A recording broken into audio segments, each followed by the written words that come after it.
Donc, comme prévu, nous allons commencer notre webinaire. Tout d'abord, on va se présenter avec mon collègue. Donc, moi, c'est Charlotte Sling. Je suis consultante au service qualité développement durable à l'ICV depuis maintenant plus de 10 ans. Et donc, je suis ravie de pouvoir vous présenter ce webinaire sur l'HACCP avec mon collègue Eric. Bonjour, Eric Delabre, consultant donc à l'ICV, stratégie qualité développement durable depuis 3 ans et je suis un ancien responsable qualité dans la filière viticole bien sûr, également dans l'emballage et dans les fruits et légumes. Donc, nous allons lancer le webinaire. Allez.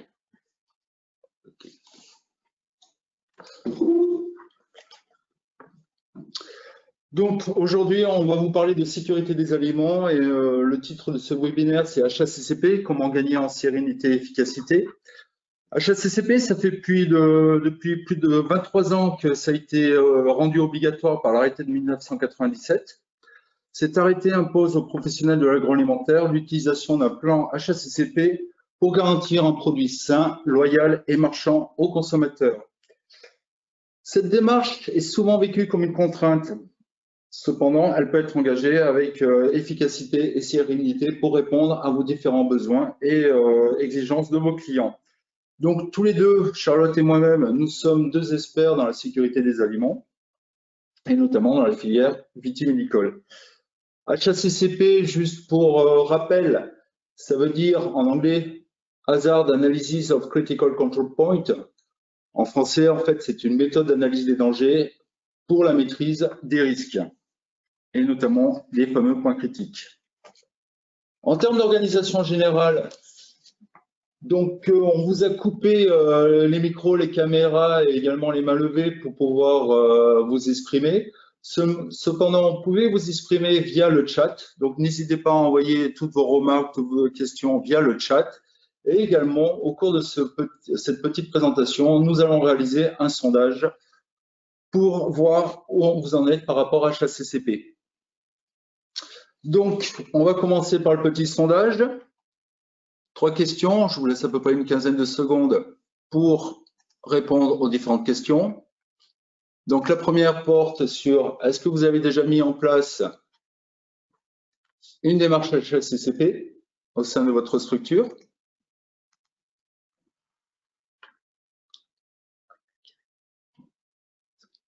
Donc, je vois que par rapport à ça, vous êtes une très grande majorité à avoir déjà mis en place cette démarche HACCP. Vous êtes à 77% de personnes, d'intervenants à avoir répondu oui. Il y en a encore 23% qui n'ont pas encore développé cette démarche. La deuxième question, c'est par rapport à cette démarche HACCP, ceux qui l'ont mis en place, depuis combien de temps?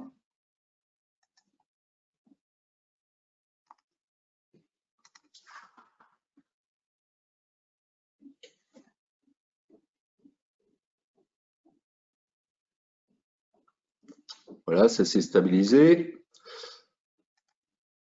Donc, comme vous pouvez voir, une très grande majorité également, la démarche HACCP, c'est pas nouveau, ça fait plus de 5 ans que ça a été mis en place. Et la dernière question, j'espère que ça ne vous est jamais arrivé au passage. Est-ce que vous avez été déjà confronté à un problème lié à la sécurité des aliments?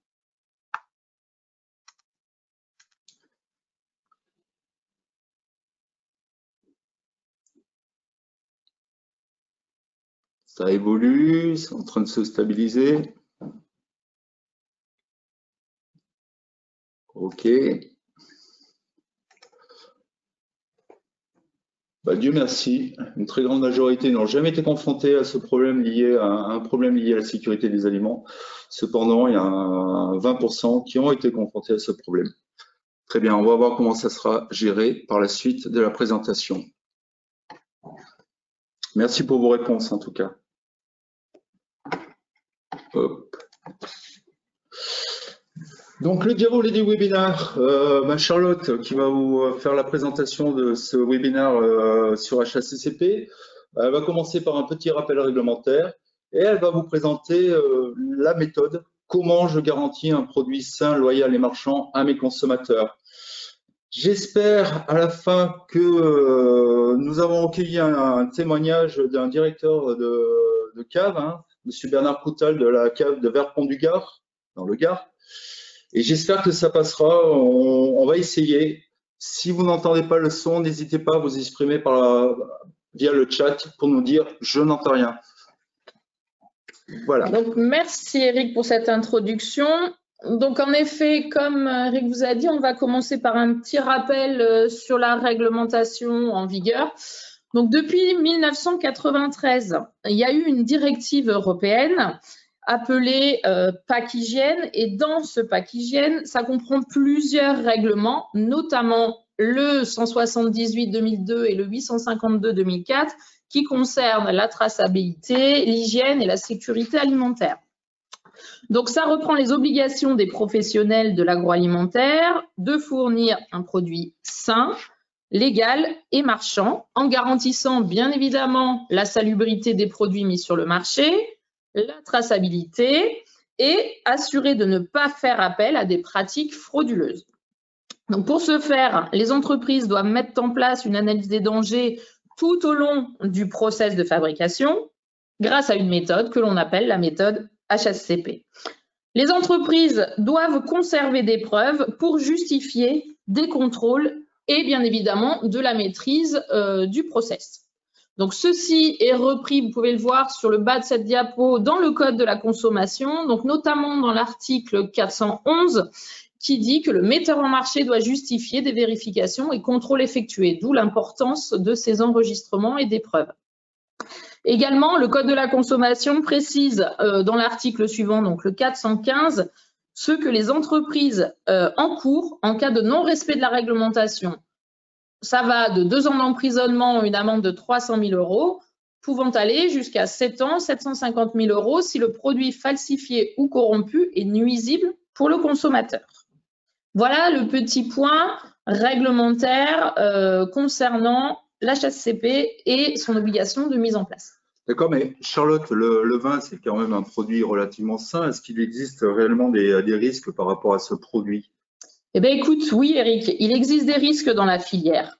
Alors, il est vrai que les principaux risques et maladies d'origine alimentaire sont dus essentiellement à des contaminations microbiologiques, également par des mycotoxines. Donc ça, c'est les chiffres qui sont donnés par l'OMS et les fraudes.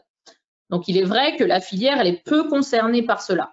Cependant, il y a d'autres types de contaminations qui sont possibles, d'où les 2 exemples que l'on vous a mis sur cette diapo, des contaminations par des corps étrangers blessants, notamment le brie de verre.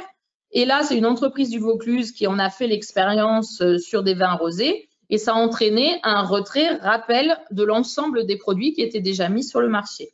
Un second exemple qui vous est proposé sur cette diapo, ce sont les contaminations par des intrants.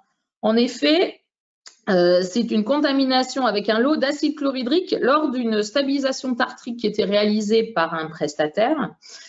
Et au bout du compte, résultat, il y a eu quand même 657 000 € de préjudice. Donc, vous voyez qu'il y a quand même des exemples dans la filière qui montrent qu'il peut y avoir aussi des conséquences sur le consommateur et sur notre produit, d'où l'intérêt de mettre en place ces méthodes HACCP. D'accord, d'accord. Donc, risque limité pour le produit vin par rapport à d'autres produits comme le lait, etc. Tout à fait. Par contre, est-ce que tu peux nous expliquer comment je garantis que les risques sont effectivement limités? Alors, en effet, Eric, tu dois appliquer cette fameuse méthode HACCP globale, donc que l'on appelle bien évidemment donc Hazard Analysis Critical Control Point, et qui va te permettre, grâce à une succession d'étapes, de garantir la salubrité et la sécurité de ton process et de tes produits. Il y a d'abord ce qu'on appelle une phase de préparation. Donc, cette phase, elle va vous permettre de décrire le produit, de décrire vos process. On va définir le champ d'application. Dans cette phase-là, si vous voulez, on plante un peu le décor de l'analyse HACCP. Ensuite, on a une seconde phase, donc notre phase d'analyse et de maîtrise, donc dans laquelle il va y avoir différentes étapes à mettre en œuvre. La première, c'est évaluer les risques pour chaque étape du process que l'on aura identifié dans notre phase préparatoire. Ensuite, une fois qu'on a évalué ces risques, on va déterminer si on a des CCP, donc des points critiques. Si c'est le cas, il va falloir que l'on détermine des limites, des moyens de surveillance, bien évidemment des actions correctives en cas de dépassement de ces limites. Nous vérifierons que le système fonctionne bien et bien évidemment, on mettra en place des enregistrements. Donc, vraiment, l'entreprise a obligation de démontrer qu'elle respecte les exigences réglementaires. C'est dans ce but-là que sont mis en place les enregistrements. Donc, c'est très important et puis ça va aussi servir de preuve pour montrer la bonne foi ou même en cas de problème pour pouvoir se défendre si besoin. D'accord. Et bon, est-ce qu'il existe quand même des prérequis pour produire un produit sain? Eh bien, en effet, Eric, avant même finalement de vouloir engager une analyse HACCP, il est nécessaire et indispensable de maîtriser et de mettre en place ce qu'on appelle des bonnes pratiques. Donc, les bonnes pratiques, vous les avez sur la diapo qui vous est présentée. Nous avons des bonnes pratiques qui concernent la construction et l'agencement des bâtiments. Donc là, il s'agit de la séparation des locaux, des activités, le respect des flux. Donc ça, c'est déjà une première bonne pratique à mettre en œuvre. Ensuite, on a toutes les dispositions prises pour l'alimentation en ressources et en énergie au niveau des installations, donc qui concernent l'air, l'eau, les différentes sources d'énergie. La mise en place également de tri, d'élimination, de traitement des déchets doit être réalisée en amont d'une méthode HACCP. La partie maintenance, nettoyage des équipements, conception, donc fait partie de ce qu'on appelle un plan de maintenance. Et là aussi, c'est un prérequis et ça va vous permettre après de garantir la limitation tout au moins des risques sur notre produit fini. Ensuite, on a une bonne pratique qui concerne la gestion des approvisionnements et la sélection des fournisseurs. Donc, c'est toute la partie achat, matières sèches, tous les intrants et autres, donc toute cette partie achat. La partie contamination, c'est-à-dire ce sont les dispositions que l'entreprise peut mettre en place qui concernent tout ce qui est corps étranger, qui soit blessant ou non blessant. Donc là, on peut retrouver le bois, le verre et aussi tout ce qui est contamination croisée. Un autre point à mettre et à maîtriser en amont de la méthode HACCP, c'est le plan d'hygiène. Donc, il faut définir un plan de nettoyage et de désinfection sur l'ensemble du process de fabrication, sur toutes les étapes, afin de garantir aussi une hygiène irréprochable de nos matériels, de notre structure. Le contrôle des nuisibles fait également partie de cette liste de bonnes pratiques. Qu'est-ce qu'on entend par nuisibles? Alors, on entend essentiellement les insectes, les rongeurs. Donc là, il y a une réglementation bien claire là-dessus. Mais il y a aussi tous les autres animaux. Il faut penser, il peut y avoir des pigeons dans nos caves plutôt anciennes, les chiens, les chats. Voilà, on peut retrouver différents types d'animaux. Et donc, il faut aussi pallier à tout ça. La mise en place de consignes d'hygiène du personnel est également essentielle. Donc, qu'est-ce qu'on va retrouver dans ces consignes? On retrouvera aussi bien des obligations que des interdictions pour le personnel. Donc, sur la tenue de travail, sur le lavage des mains, le fait de ne pas fumer, de ne pas manger en production. Voilà, c'est des exemples de consignes que l'on devra mettre en place. Un autre point sur tout ce qui est reprise, donc les coproduits et les emballages. Un point qui est essentiel, une bonne pratique essentielle dans notre filière, c'est la mise en place d'une procédure de retrait-rappel produit. Et bien évidemment, ça ne pourra pas se faire sans avoir mis en place un système de traçabilité fiable. Donc, on reviendra sur cet aspect traçabilité à la fin du webinaire. L'un des derniers points à maîtriser avant même de mettre en place notre fameuse analyse HACCP, c'est la gestion du stockage et de l'entreposage. Donc là, c'est les lieux, la séparation, la propreté, mais c'est également tout ce qui concerne la gestion du FIFO. Donc le premier entrée, le premier sorti. On fait bien attention à tout ça dans cette gestion du stockage et de l'entreposage. Il y a les systèmes d'information et de sensibilisation des consommateurs qui est également important à mettre en œuvre. On doit informer le consommateur de ce qu'il y a dans nos produits, des risques, de la méthode de consommation, etc. Et enfin, le dernier point que l'on retrouve de plus en plus, même dans les différents règlements et référentiels liés à la sécurité alimentaire, c'est la protection des sites. Donc, c'est mettre en place des actions pour éviter tout acte de malveillance.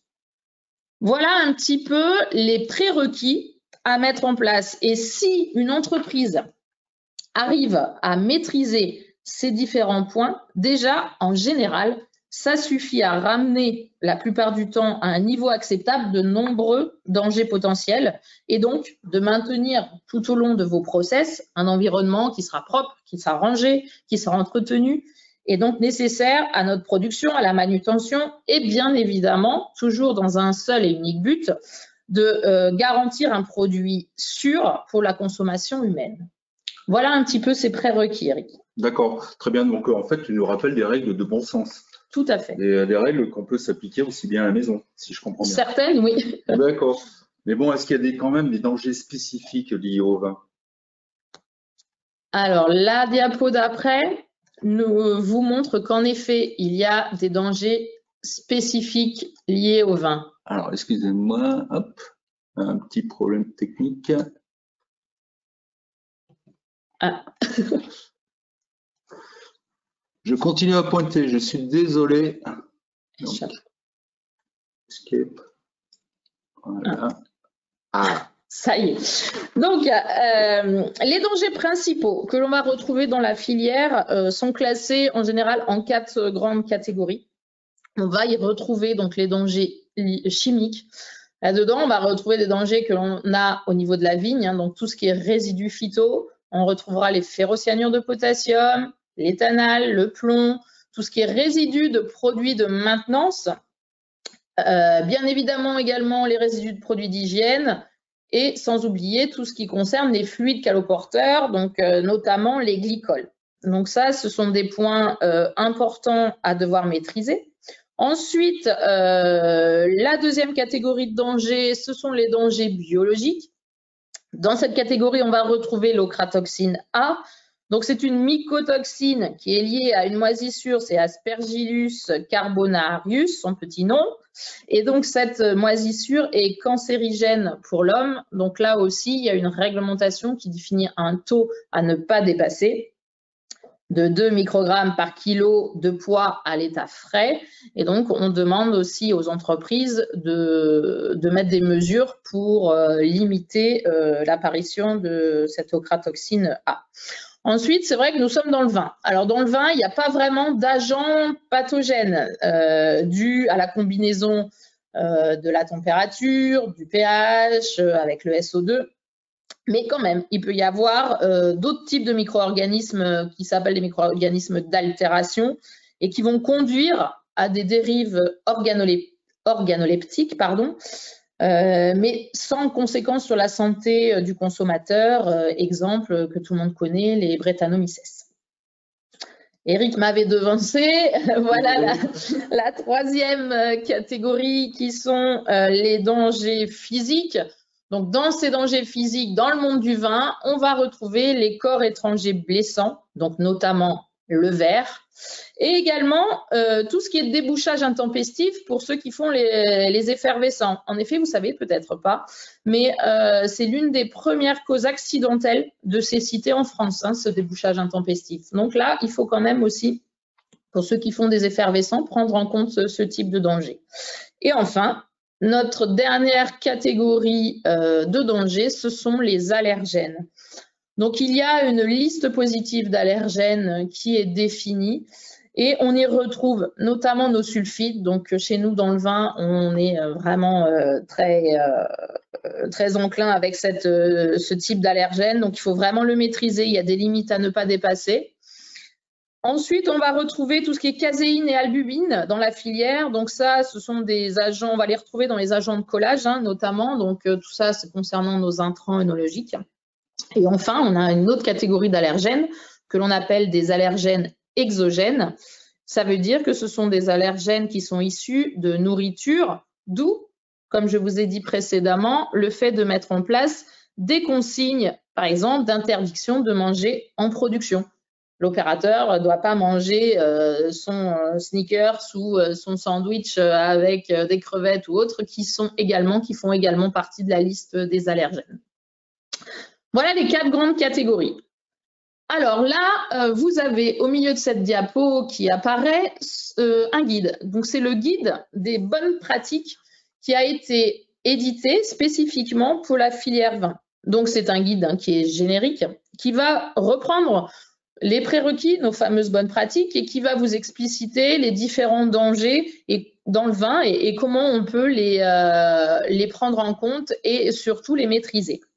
Par contre, n'oubliez pas que ce guide va vous aider en effet à structurer votre analyse, mais c'est vraiment à vous de l'adapter à vos matériels, à vos process, à votre fonctionnement. Ça, c'est indispensable. Donc, c'est vraiment un guide uniquement. Voilà pour les dangers, Eric. D'accord.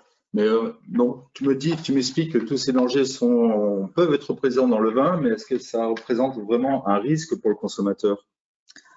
Alors, la réponse sur cette diapo, Eric. En effet, il existe des risques pour le consommateur.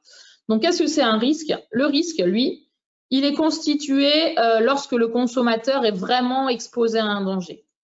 En effet, on peut caractériser un risque en fonction de 2 facteurs, 2 paramètres, qui sont la fréquence, enfin l'occurrence si vous voulez, mais c'est la fréquence d'apparition potentielle du danger, et le niveau de gravité.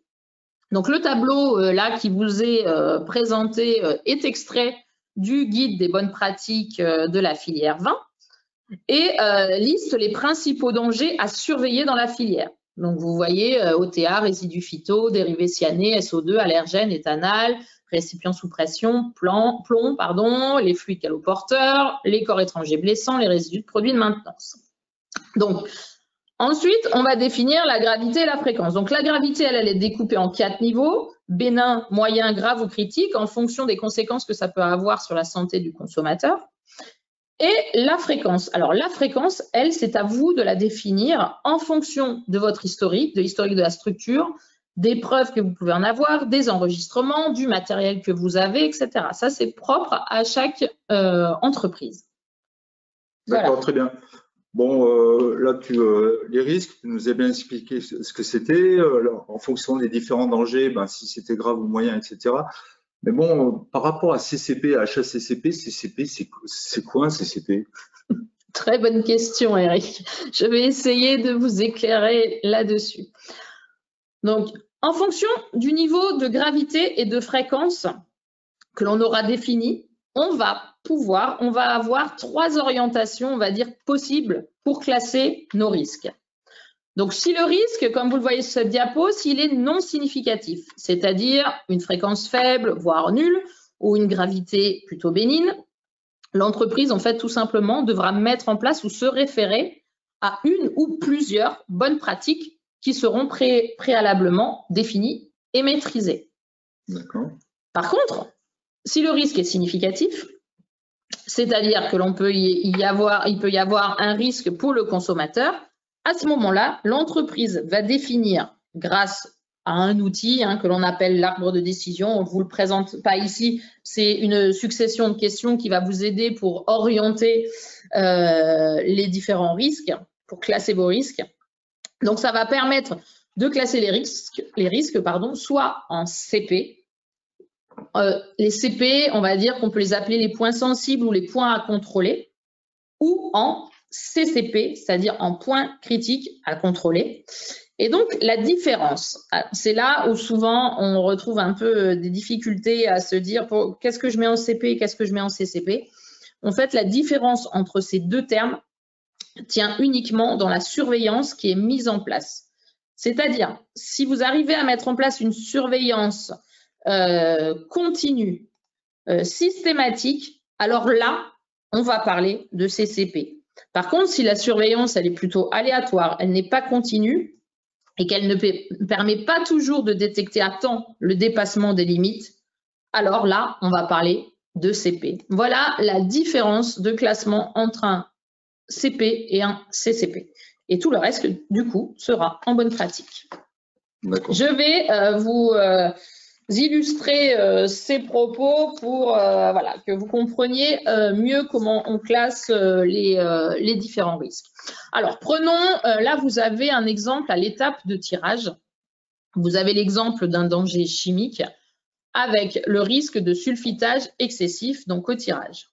Là, comme on a vu précédemment, on va suivre nos étapes de la méthode HACCP, donc on va définir des limites, des tolérances sur notre sulfitage excessif. En l'occurrence, là, on a pris l'exemple pour le rouge, la limite veut qu'il y ait 150 mg par litre. Donc ça, c'est la réglementation qui fixe les limites, mais pas que. Vous pouvez avoir aussi dans certains cahiers des charges des limites plus restrictives, ou certains de vos clients aussi peuvent vous imposer des limites plus restrictives. Donc une fois qu'on a défini ces limites, et ben, du coup, on va mettre en place des moyens de surveillance. Qu'est-ce qu'on peut mettre comme moyen de surveillance à cette étape de tirage pour un sulfitage excessif? Eh bien, on peut mettre en place des analyses, soit des analyses pré-mises, soit des analyses post-mises, ou bien les deux. Et là, en l'occurrence, on aura donc un contrôle en continu et systématique sur tous nos produits. Donc, on pourra le définir en CCP. Second exemple, si on prend l'exemple à l'étape de remplissage, un autre type de danger, les dangers physiques, le risque de présence de corps étrangers blessants. Donc là, bien évidemment, il n'y a pas de tolérance, c'est aucun corps étranger blessant dans notre produit. Et les moyens que l'on peut mettre en place, là, c'est un petit peu plus compliqué. Donc, on peut avoir une surveillance visuelle et auditive tout au long du process de mise. Et on peut bien évidemment établir, on doit même établir une procédure de gestion des bris de verre si la casse se passe à la dépalettisation, dans la zone RTB, etc. À nous de définir qu'est-ce qu'on fait, comment on procède. Donc là, vous voyez bien que sur ce moyen de surveillance, on ne peut pas être sûr que 100% de nos produits ne contiennent pas de bris de verre. Donc là, on va passer ça en CP, donc point sensible. Alors, juste une petite parenthèse, on pourrait très bien le passer en CCP. Il existe une solution, ce sont des caméras à rayon X qui peuvent être installées sur la ligne de conditionnement et qui permettraient en fait d'identifier tous les corps étrangers dans la bouteille. Mais attention, cette solution est à plus de 70 000 €, donc très peu d'entreprises, voire aucune à l'heure actuelle, n'est équipée de ces systèmes dans la filière. Et enfin, le troisième point, donc il s'agit de nos bonnes pratiques d'hygiène. En fait, c'est tout le reste, tous les autres risques seront classés en bonnes pratiques et feront référence à vos bonnes pratiques préalablement établies. Donc avec bien évidemment la mise en place du bon sens, et ça sera contrôlé comment? Essentiellement avec les contrôles internes au quotidien que vous pouvez faire, avec les inspections, avec les audits internes et autres. Donc voilà un petit peu les trois catégories de risques que l'on peut avoir, comment on peut les classer, et une définition du terme bonne pratique, CP et CCP. Eric, est-ce que j'ai répondu à ta question? Ouais, tout à fait. Ouais. Là, j'ai bien compris la différence entre un CCP et un point sensible, ou un CP, donc un point de contrôle. C'est par rapport à est-ce que je suis capable de faire une surveillance en continu et systématique ou pas. Tout à fait. Juste une petite question qui est tombée là sur le chat. BPH, PRP, c'est quoi la différence? Eh bien, il n'y en a pas. Donc, c'est là aussi où, selon les référentiels sur lesquels vous allez travailler, en fait, on aura des appellations différentes. Donc, BPH égale PRP, donc ça, c'est notamment dans les normes ISO. PRPO égale CP. Et puis après, le CCP classique, ça, en principe, tout le monde s'accorde à l'appeler CCP. Mais c'est vrai que PRP, PRPO, ça veut dire la même chose que BPH et CP. D'accord. Voilà. Très, très bien. Merci beaucoup. OK, je mets en place un système de surveillance, je fais des contrôles. Et qu'est-ce qui se passe si c'est non conforme? Alors, qu'est-ce qu'on va pouvoir faire pour maîtriser un produit non conforme? Donc, on va dire qu'on a deux possibilités. Tout d'abord, on va essayer de répondre à la question de est-ce qu'il y a un risque potentiel pour la santé du consommateur? Donc, s'il y a un risque, on va se dire est-ce que notre produit a été expédié? Est-ce qu'il est sur le marché? Ou bien est-ce qu'il est toujours dans notre entreprise? Et là, en fonction de la réponse, on aura deux issues possibles. Donc, si le produit, lui, est toujours en stock chez nous, qu'il n'a pas été livré, alors l'entreprise doit mettre en œuvre sa procédure de gestion des non-conformités. Elle doit isoler le produit, elle doit l'identifier, elle doit réaliser une analyse des causes aussi pour savoir qu'est-ce qui s'est passé, elle doit mettre en place des actions correctives. Un petit exemple, Eric? Oui, ben justement, pour l'avoir déjà vécu, au passage, je fais une analyse post-mise et je m'aperçois que j'ai un excès de sulfitage. J'ai dépassé les seuils. Qu'est-ce qui se passe? Alors là, eh ben, tu vas être obligé, donc si ton produit est toujours en stock, là, tu vas être obligé de l'isoler, de l'identifier, d'enregistrer et ensuite, du coup, de procéder au débouchage de toutes tes bouteilles pour assembler le vin non conforme avec un autre volume de vin qui te permettra de ramener le dosage de ton SO2 total en dessous des limites critiques. D'accord, ouais, bon, je comprends que c'est particulièrement contraignant, donc j'ai tout intérêt à faire effectivement une analyse prémise. Après, justement, c'est ça? Tout à fait. Nous, c'est ce qu'on préconise, de faire l'analyse en amont. Comme ça, en cas de problématique, vous n'avez pas besoin de déboucher et de lancer tout ce process. Déjà, ça coûtera moins cher. Et en termes de temps et du coup, c'est vrai qu'il est bon ton de faire les analyses avant de mettre en bouteille. Voilà. Ok. Alors, deuxième cas. Donc là, on était sur notre cas où le produit est chez nous. Hein. Là, on était chez nous, donc on met en place notre système de non-conformité chez nous. Par contre, on se rend compte que notre produit, mince, il est déjà parti chez nos clients, il est déjà sur le marché. Alors là, je dois activer ma procédure de gestion de crise. C'est-à-dire, en fait, grâce à mon système justement de traçabilité qui est efficace, je vais pouvoir retracer l'ensemble de mes produits, savoir et prévenir tous les clients pour que eux isolent le produit, ne le mettent pas en vente et pour pouvoir les rappeler pour les faire rapatrier chez moi. Mais attention, là, je vous ai parlé d'avertir le client. Mais on n'avertit pas seulement le client en cas de rappel. N'oubliez pas, en effet, lorsque le risque est avéré pour le consommateur, il y a une obligation légale pour les entreprises d'avertir les autorités compétentes du problème. Donc, pour la filière, chez nous, en l'occurrence, il s'agit des fraudes. Donc ça, souvent, les entreprises ne le font pas forcément, mais c'est quand même une obligation légale. D'accord. Très bien. Par rapport à tout ce que tu nous as expliqué, notamment tout ce qui est retrait-rappel, là tu parles de traçabilité, mais les obligations en termes de traçabilité, quelles sont-elles exactement? Alors, la traçabilité, c'est quoi? Donc là, on va prendre l'exemple, si vous le voulez bien, sur la diapo qui vous est présentée, de la mise en bouteille.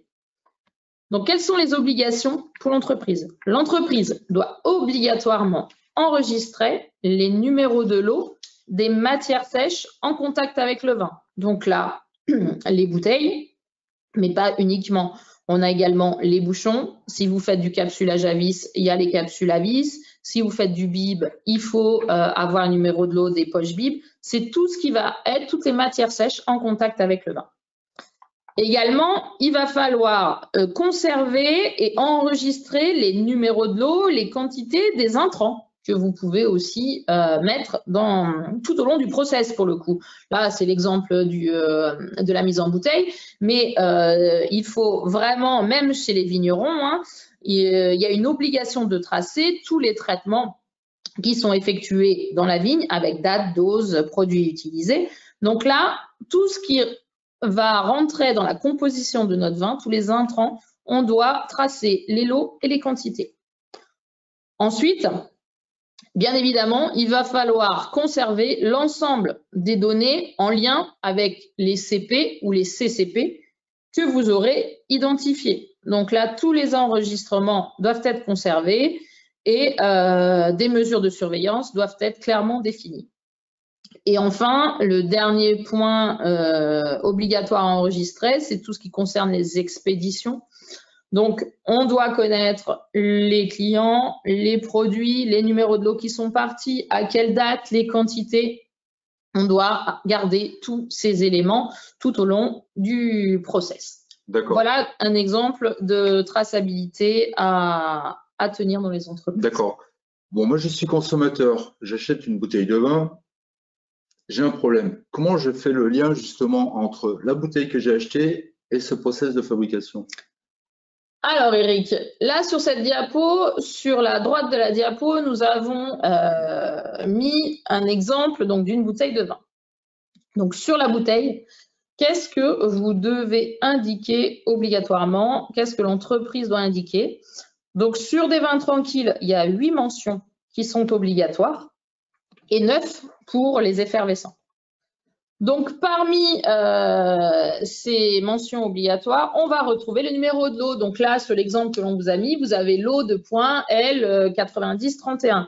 Donc là, après, le numéro de lot, on lui donne la forme que l'on veut, mais il faut absolument, il y a une obligation d'identifier chaque UVC avec un lot lisible, exact et précis, qui vous permettra en fait de faire le lien entre le process de fabrication et le client. Du coup, c'est ce qui va, et la bouteille, tout au moins.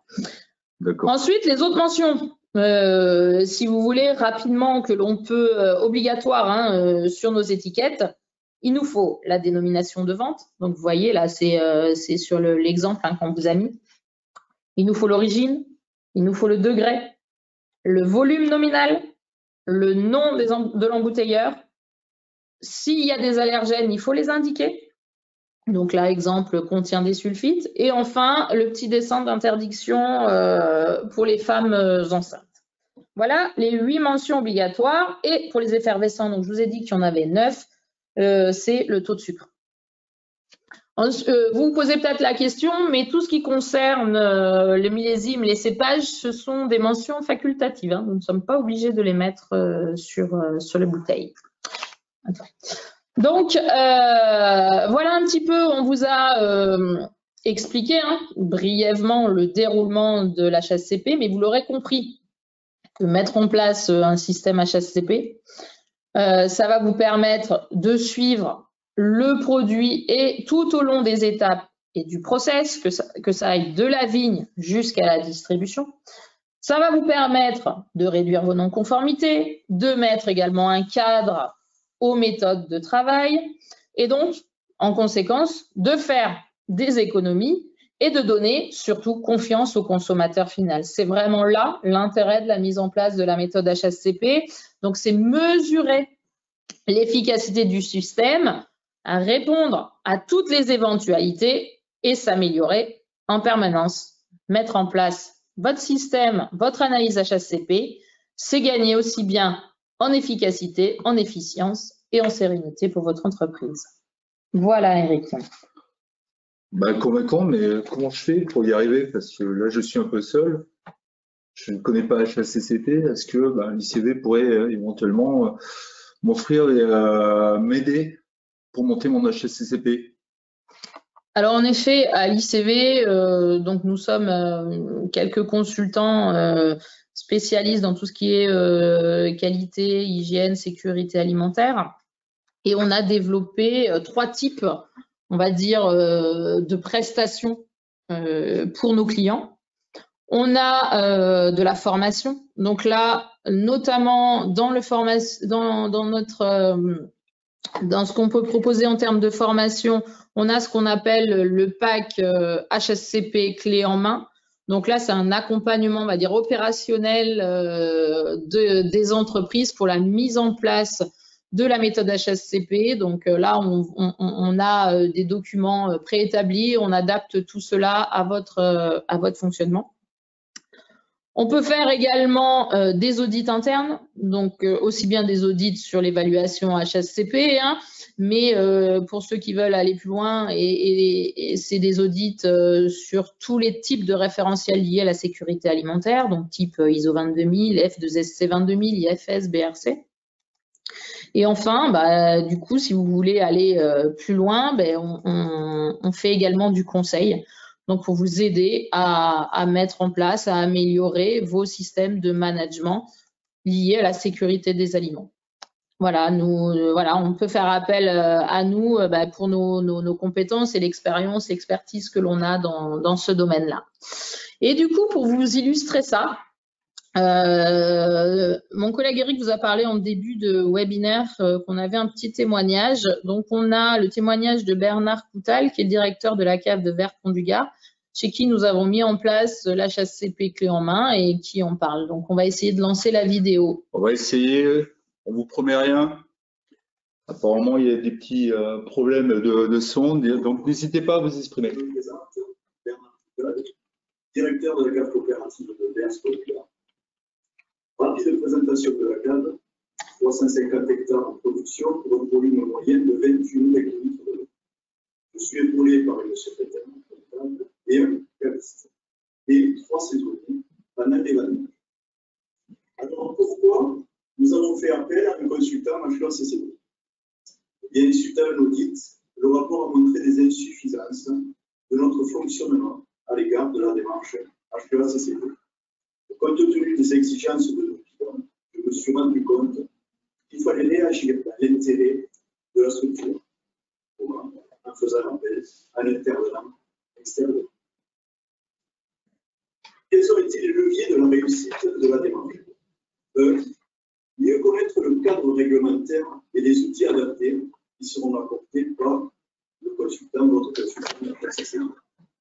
2. Apprendre à mieux communiquer entre nous sur le terrain pour trouver des solutions simples, efficaces et surtout applicables par tous les membres de notre équipe. Alors, on ne voit pas le bénéfice tout de suite, mais vous allez voir l'intérêt de l'HEA-CCP au fur et à mesure de l'avancement de la formation.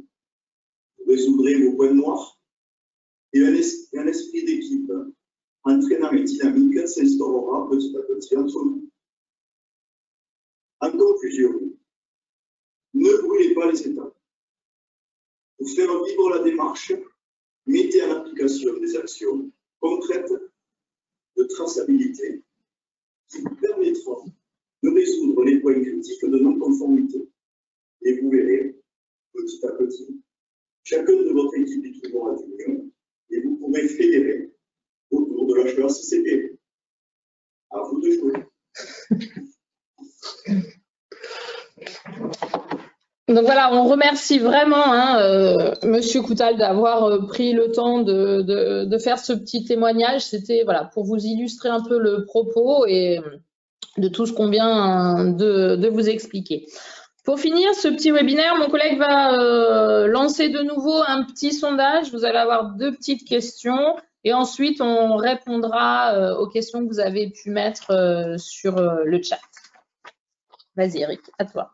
Alors, 2 petites dernières questions pour s'assurer que notre message est bien passé. Alors, la première question, c'est pensez-vous justement que HACCP pourrait vous apporter de la sérénité quant à votre produit?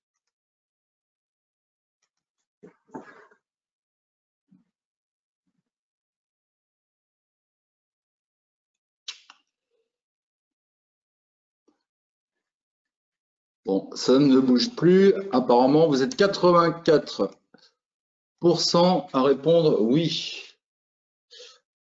9 partiellement et 6% répondent non. Donc, n'hésitez pas à faire part de vos remarques, pourquoi vous dites non. Hein. Dernière question concernant toujours HACCP, parce qu'on a parlé d'efficacité. Est-ce que pensez-vous que HACCP pourrait... Oh, excusez-moi, je me suis trompé de...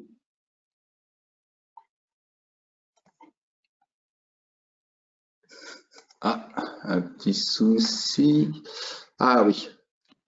Par rapport à l'efficacité, apparemment, vous êtes 83% pardon, à répondre oui et 17 partiellement. Voilà par rapport aux résultats de HACCP. Donc globalement, vous êtes une grande majorité à avoir mis en place HACCP à répondre à vos obligations réglementaires. Vous êtes une très grande majorité à répondre que HACCP vous apporte effectivement de la sérénité et vous apporte également de l'efficacité. Donc là, je vais recenser l'ensemble des questions. Donc, j'ai vu beaucoup de questions par rapport à la sémantique entre les PRP, les bonnes pratiques d'hygiène, les fameuses BPH, etc. Ouais. Il y a même une personne qui m'a parlé de BPHO. Alors BPHO, donc c'est pareil, hein, c'est un autre terme pour parler de PRPO. Hein. En fait, tout dépend des référentiels et à qui on s'adresse, mais sinon, il n'y a que 3 grandes catégories pour maîtriser les risques, si j'ai bien compris. C'est les fameuses bonnes pratiques. Hein. Tout à fait. C'est les fameux points sensibles et les fameux CCP. Points critiques. D'accord. Ah zut. J'ai des personnes qui me font la remarque que ils n'ont pas pu entendre Monsieur Bernard Coutal. Ah, c'est dommage. Certains qui n'ont pas eu le son. Bon, il faudra peut-être que je demande à Bernard s'il y a la possibilité de laisser cette vidéo sur le portail. De toute façon, on retrouvera la vidéo sur le site de l'ICV, donc je pense qu'à ce moment-là, les gens pourront faire le lien et s'ils se mettent sur le lien, ça devrait fonctionner. On vérifiera, mais ça devrait fonctionner. Alors, les autres questions. Tac. Alors, bonjour, quelle est la dernière version du guide des bonnes pratiques filière 20 ? 2017. 2017 ? Oui, il y a donc la première version était vraiment antérieure, si je dis pas de bêtises, c'était 2009. Oui, ce que j'allais dire autour des 2009, vu que il me semble si spécifique de la filière 2007 ou 2009, et du coup ça a été remis à jour en 2017. Voilà, la dernière version c'est 2017. Tout à fait. Et qui a conduit à une simplification et c'est beaucoup plus intelligent, si je peux me permettre de faire cette remarque, la nouvelle version. Tout à fait. En effet, précédemment, les analyses HACCP, on se retrouvait avec 10 points critiques. On avait beaucoup de points critiques définis. Là, aujourd'hui, en mettant en place nos fameux prérequis, nos fameuses bonnes pratiques, au final, on réduit énormément le nombre de CP et CCP dans nos analyses. D'accord. Autre question, au cours de ta présentation, tu as parlé d'arbre de décision dans l'évaluation des risques. Ouais. Alors, en quoi consiste-t-il exactement ? Alors, l'arbre de décision, donc là aussi, vous le retrouverez dans le guide des bonnes pratiques de la filière. Donc, l'arbre de décision, c'est une succession de questions qui vont vous permettre d'orienter vos risques en bonne pratique, en CP ou en CCP. Par exemple, une des questions, ça va être « Existe-t-il une étape ultérieure qui nous permettra de maîtriser le risque ?» Donc, si par exemple, on prend l'excès de SO2, si on est à la VINIF, par exemple, automatiquement, en répondant à ces questions, il y aura des étapes ultérieures qui permettront de réduire le risque et donc de pouvoir éviter que le taux, que les limites de tolérance soient dépassées pour le consommateur final. Donc, ça sera une bonne pratique, tout simplement. Par contre, comme on a vu lors du diaporama, si on se trouve à l'étape juste avant la mise en bouteille, à ce moment-là, du coup, c'est plus une bonne pratique parce que derrière, il n'y a plus d'étape qui va nous permettre de réduire ce risque à un niveau acceptable. Donc, à ce moment-là, ça va se transformer en CCP. Voilà, donc c'est un arbre qui va vous orienter et vous aider à définir qu'est-ce qu'on appelle bonne pratique CP et CCP. Voilà, j'espère que j'ai répondu à votre question. D'accord. Une autre question, ça concerne comment le consommateur est alerté d'une crise, d'un problème, au niveau national et au niveau européen apparemment. Alors, si par exemple votre produit est en grande surface, vous avez pu le voir à plusieurs reprises, des affichages qui disent alerte, retrait, rappel produit. Donc ça, le consommateur lambda dans un magasin, ça sera comme ça, ce sera par affichage. Après, il y a des sites internet également qui vous envoient les alertes. Mais c'est vrai que le consommateur, s'il ne va pas les voir, c'est compliqué. Après, il y a les médias, selon l'ampleur de la problématique, qui peut également faire passer le message. Lorsque vous établissez votre procédure de gestion de crise, hein, souvent, il y a une partie aussi communication avec les médias pour voir comment vous pouvez communiquer avec eux pour que le grand public soit au courant de la problématique et le fait de ne plus consommer le produit en question. De toute façon, vous allez sur le site de la répression des fraudes, hein, DGCCRF, et vous allez avoir un listing de tous les rappels produits, que ce soit des produits alimentaires ou pas, sur le site de la DGCCRF. Et au niveau européen, vous avez le site, alors excusez-moi, je suis auvergnat, donc je chuchote un peu, excusez-moi pour les auvergnats qui nous écoutent, c'est RA2SF. Et donc là, vous avez aussi toutes les alertes au niveau européen et un petit bilan annuel. Autre question, est-ce qu'il existe des procédures types pour le nettoyage, désinfection d'une chaîne d'embouteillage?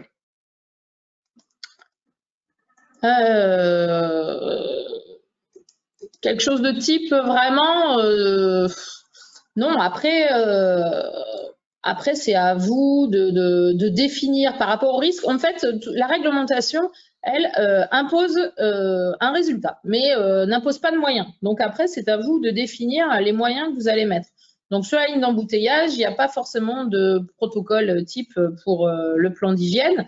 C'est à vous de l'établir en fonction du matériel, du process, de votre fréquence de mise, etc. Ce qui est préconisé, bien évidemment, c'est de le faire après chaque mise ou avant chaque mise. Voilà, pour éviter les contaminations d'une mise à une autre. D'une journée à une autre, hein. Pas forcément dans la. Si sur une journée vous mettez du blanc, du rosé, du rouge en bouteille, vous n'avez pas besoin de désinfecter sauf si vous avez du bio, hein, ou le bio le demande. Mais autrement, sur une journée de travail, vous n'êtes pas obligé de désinfecter. Par contre, au moment des pauses, par exemple, si vous avez des pauses entre midi et 2, c'est bien d'avoir des désinfectants sans rinçage, par exemple, pour asperger sur vos becs. Comme ça permet sur une durée supérieure à une demi-heure de pouvoir quand même couvrir un petit peu et désinfecter un petit peu. Voilà, Eric, tu veux compléter? Bon, faites attention par rapport au choix de vos produits d'hygiène, justement pour nettoyer tout ce qui est bec de tireuse, etc. Et utiliser des produits plutôt à base d'alcool, hein, qui ne nécessitent pas de rinçage. Ça, c'est préférable. Faites bien attention à ça et surtout n'oubliez pas de récolter toutes les fiches de sécurité, les fiches techniques de ces produits. J'avais une autre question, c'est combien nous sommes sur à avoir suivi le webinaire. Donc en fait, nous sommes suffisamment pour organiser un petit tournoi des Tri-Nations là. Pourquoi? Oui, parce que nous, en fait, nous sommes 45, c'est pour ça. Ça fait de 15. Je suis désolé, je suis rugby. Hein. Désolé. Donc, je regarde s'il y a d'autres questions. J'ai l'impression que… Ah! Alors, quel recours en cas de défaillance? En cas de défaillance de produit, lorsque ceux-ci proviennent de l'étranger, par exemple, vin issu de la communauté européenne, Espagne, Italie, les entreprises étrangères sont-elles soumises à ces mesures HACCP si les produits sont conditionnés en France, par exemple? Alors, par rapport à ça, eh ben, c'est un règlement européen, c'est le règlement 178/2002, qui oblige toutes les exploitations, enfin les professionnels de ces États membres à respecter cette réglementation en termes de sécurité des aliments. Ça, c'est valable au niveau européen. Et de toute façon, dans tous les cas, au niveau mondial, il y a des obligations par rapport à fournir un produit sain, loyal et marchand. Après, bon, les réglementations s'appliquent plus ou moins bien suivant les pays. Voilà, tout à fait. Mais en Europe, en tout cas, tout le monde a la même. Hein. Ce que je disais, c'est ce fameux règlement européen de 1993. Hein. Donc, et ensuite, après, qui a été décliné, enfin, c'est cette directive, pardon, une directive européenne. Donc, c'est la fameuse 93-43 de la Communauté économique européenne. Et ensuite, ça a été décliné en plusieurs règlements, mais qui sont aussi des règlements européens, donc qui s'appliquent à tous les pays d'Europe. Pour ajouter, en tant qu'importateur, vous avez également des obligations hein, concernant le caractère sain, loyal et marchand. Donc, si vous importez des produits, vous devez vous assurer que ces produits sont effectivement sains, loyaux et marchands, quitte à faire des contrôles à réception. Alors, je regarde s'il y a d'autres questions. Hop.